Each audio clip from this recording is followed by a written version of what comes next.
जो गवर्नमेंट के द्वारा जो टेंडर दिया है वो सबसे सस्ती कंपनी को दिया था, और इसकी वजह से कहीं ना कहीं वो सस्ती कंपनी बच्चों के फेवर की बजाय बच्चों के लिए क्या कर रही है, अपोजिट कार्य कर रही है। और जबकि ये एग्जाम किन के लिए है, बच्चों के लिए। तो कहीं ना कहीं ये जो एजेंसी है इसको या तो अपना इंफ्रास्ट्रक्चर सुधारना पड़ेगा, लेकिन इतनी जल्दी कैसे सुधर सकता है, क्योंकि आपने भी देखा है कि इनके एग्जाम सेंटरों की हालत क्या है। हेलो स्टूडेंट्स, क्या हाल है आपका? आशा करता हूँ अच्छे होंगे, स्वस्थ होंगे। मैं पंकज कुमार आपका स्वागत करता हूँ मेरे यूट्यूब चैनल मैथ सॉल्यूशन में। देखिए, अब एसएससी सीजीएल का 2025 का जो एग्जाम 13 अगस्त है ना, वो अब 100% क्या हो गया है, एक्सटेंड हो गया है। क्योंकि आपने भी एसएससी का जो नोटिस देखा है जिसमें अगस्त महीने में जो जो एग्जाम कंडक्ट कराने हैं उसने वो डालने हैं, जिसमें कंबाइंड हिंदी ट्रांसलेटर और स्टेनो का एग्जाम है। लेकिन वो देखें यहाँ पे उसकी डेट, जो कंबाइंड हिंदी ट्रांसलेटर की डेट थी वो 12 अगस्त है, जबकि सीजीएल 13 अगस्त से होता। अगर यहाँ पे एसएससी को एग्जाम कराना होता तो आप बिल्कुल एक डेट और डल जाती, जिसमें 13 अगस्त से जो भी उसकी लास्ट डेट थी। लेकिन एसएससी ने वो नहीं डाला, क्यों? प्रेशर की वजह से। और दूसरा, हमने शुरू से ही बताया था, क्योंकि एग्जाम सेंटर उतने नहीं है जितने टीसीएस के पास थे उस समय। क्योंकि टीसीएस क्या करवा रही है, अब रेलवे का एग्जाम करवा रही है, और उसके लिए रेलवे का लेटर भी आ चुके हैं, डाउनलोड कर चुके हैं बहुत से बच्चे। लेटर कहाँ का आ रहे हैं वो आपको पता है। अब सबसे बड़ा इश्यू ये है कि जो नेक्स्ट डेट है वो कब होगी। दूसरी, आपकी जो तैयारी है आपको कैसे उसको ठीक ढंग से रखना है, जिससे कि जो एग्जाम नेक्स्ट डे हो, नेक्स्ट डेट जब भी हो, तो आपकी तैयारी पर कोई मतलब फर्क ना पड़े। और सबसे बड़ा, क्या वो पैटर्न है, जो पेपर का लेवल है, क्या वही बना रहेगा जो टीसीएस का था? क्योंकि पीवाईक्यू तो बिल्कुल जीरो है अभी, अगर मैं ग्रेजुएशन लेवल का जो सिलेक्शन पोस्ट का एग्जाम हो उसकी देखो तो। बाकी आपको सब कुछ पता है इसके बारे में कि भाई सिलेक्शन पोस्ट का एग्जाम जो हो रहा है वहां पे क्या क्या डिफिकल्टीज, क्या क्या परेशानी, क्या क्या मतलब इरेगुलरिटीज वो सामने आ रही है, वो आपको पता है। लेकिन अब इसकी जो सीजीएल की जो एक्सटेंड डेट है ना, मतलब जो एग्जाम कब होगा अब नेक्स्ट डेट में, वो सबसे इंपॉर्टेंट है। इसलिए अगर आप चैनल पर नए तो चैनल को सब्सक्राइब करें, वीडियो को लाइक करें और शेयर करें। और आप मेंबरशिप भी ज्वाइन कर सकते हैं, जिसमें आपको प्राइवेटली आपसे जो भी आपकी जो क्वेरी है आपको जरूर सोल्व की जाएगी।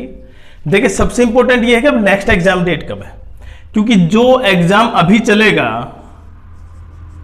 अभी एक्चुअल में जो एजेंसी है, सबसे पॉइंट ये है तो क्या एजेंसी ही बनी रहेगी या नहीं बनी रहेगी। क्योंकि जितना कैंपेन हो रहा है ना, उसे एजेंसी को ही बाहर करने की बात चल रही है।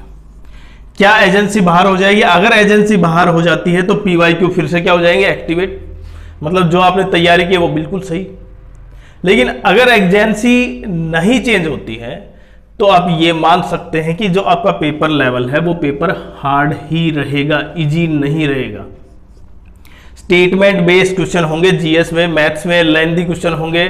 मतलब आपको बहुत ही डिफरेंट लेवल जो आप देख के आए हैं ना वो।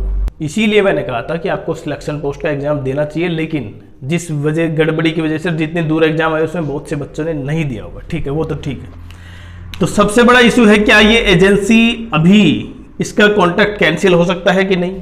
अभी 2 से 4 दिन के अंदर आपको पता चल जाएगा, क्योंकि अभी 31 है आज। हालांकि मैं ये वीडियो कल के लिए बना रहा हूँ, आज हम वहाँ पे ही जहाँ पे सभी टीचर्स इकट्ठे हो रहे हैं वहीं पे जा रहे हैं। तो ये वीडियो आज का नहीं है, वीडियो कल का है। तो 31 में हम इसको अपलोड कर देंगे। सबसे बड़ा पॉइंट है कि अब एग्जाम कब होगा, और प्रत्येक बच्चा चाहता है कि एग्जाम जितनी जल्दी हो ना वो सही है। लेकिन जैसे जैसे पेपर की एजेंसी करवा रही है उसमें सही से अकाउंटेबिलिटी नहीं आई है, उसके कारण बहुत से चीज है।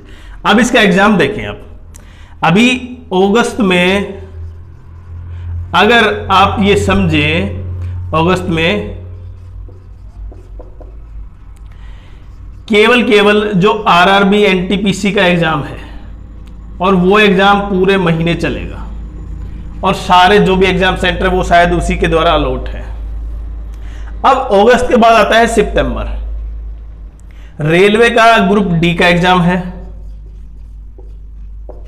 उसके अलावा कुछ बैंकिंग के भी एग्जाम है, लेकिन कोई बड़ा एग्जाम नहीं है। और क्योंकि ये लगभग 6 से 7 सितंबर तक चलेगा, तो आप ये मान सकते हैं लगभग 15 सितंबर से इसकी स्टार्टिंग डेट हो सकती है, केवल 15 सितंबर से। ये नहीं है कि 15 सितंबर से आपका स्टार्ट हो जाएंगे, हो सकता है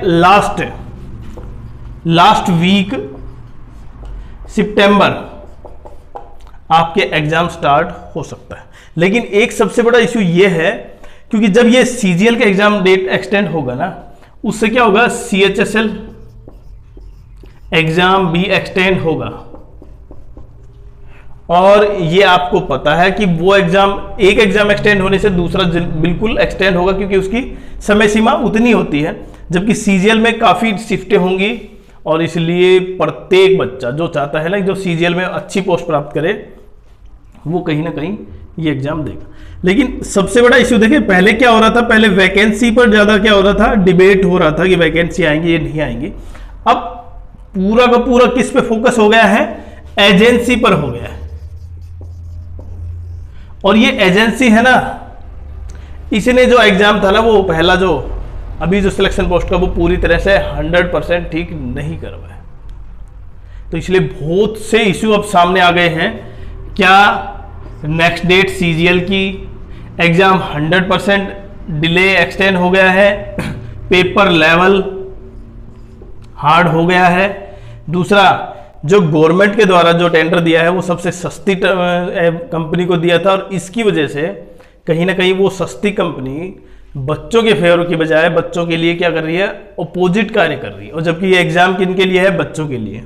तो कहीं ना कहीं ये जो एजेंसी है, इसको या तो अपना इंफ्रास्ट्रक्चर सुधारना पड़ेगा। लेकिन इतनी जल्दी कैसे सुधर सकता है, क्योंकि आपने भी देखा है कि इनके एग्जाम सेंटरों की हालत क्या है। लेकिन अगर चैनल पर आप नए हैं तो चैनल को सब्सक्राइब करें, वीडियो लाइक करें और शेयर करें।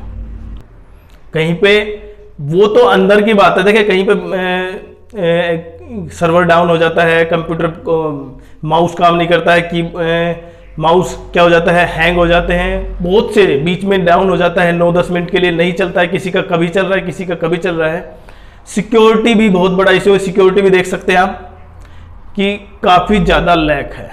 तो इन सब पॉइंटों को देखते हुए बच्चों को, देखिए मैं ये कहूँ कि बच्चे पढ़ते रहें, लेकिन वो भी एक पॉइंट है, पढ़ना तो ज़रूरी है, लेकिन आपको दोनों चीज़ों पे फोकस करना होगा। जो सर्कमस्टांसेस चल रही है वो भी, और अपना पढ़ना भी, तो उनको कॉम्बिनेशन लेके चलना होगा आपको।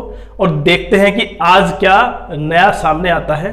बच्चों को, देखिए मैं ये कहूँ कि बच्चे पढ़ते रहें, लेकिन वो भी एक पॉइंट है, पढ़ना तो ज़रूरी है, लेकिन आपको दोनों चीज़ों पे फोकस करना होगा। जो सर्कमस्टांसेस चल रही है वो भी, और अपना पढ़ना भी, तो उनको कॉम्बिनेशन लेके चलना होगा आपको। और देखते हैं कि आज क्या नया सामने आता है। अगर चैनल पर आप नए हैं तो चैनल को सब्सक्राइब करें, वीडियो लाइक करें और शेयर करें। लेकिन अगर चैनल पर आप नए हैं तो चैनल को सब्सक्राइब करें, वीडियो लाइक करें और शेयर करें।